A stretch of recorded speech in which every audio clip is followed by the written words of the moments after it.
The problem with a lot of market research these days that we run into is ultimately it's narrow in its scope, and therefore it sometimes leaves things by the wayside that we'd like to know. The idea behind customer-driven solutions is it's designed to be a broader research solution. It's designed to marry the idea of a segmentation with a jobs-to-be-done approach. And critically, three things come out of that. Who your consumers are, what are their needs, and how deep are those need states. The marriage of those three factors really then allows for intelligent targeting going forward. Once I know who the consumer is in a segment, I can look at them and say, do they have needs, and are those needs significant? And if they aren't, maybe those consumers are not a good target. I can look at another group over here and say, that group, while maybe not as large as the first group we looked at, has more significant needs, and those need states are very deep. And as a result, they would make an excellent target for messaging development, further concept development, marketing efforts going forward. That's the idea behind customer-driven solutions.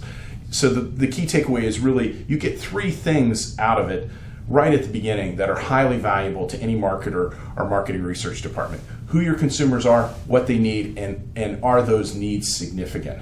Importantly, there's two other things that fall out of that as well. One is that the jobs to be done methodology is very deep. It's agnostic to device, products, things of that nature, and therefore it provides us with a menu for future development. When we look at what customers are saying, I want, I need, I have to have going forward, those things don't generally change over time very quickly unless those needs are met. As a result, companies are frequently telling us when they do the jobs to be done methodology that they'll reference that for 4 or 5 years. It serves as a roadmap for marketing development, product development, thoughts about how we go forward. And finally, last but not least, one of the great things about this approach is it's modular. So if you have an existing segmentation, you love that segmentation, you've developed tools around it, you've developed a marketing culture around those segments, fantastic. You don't have to throw those segments out.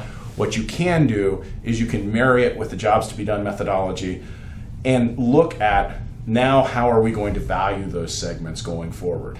Do those segments have unmet needs?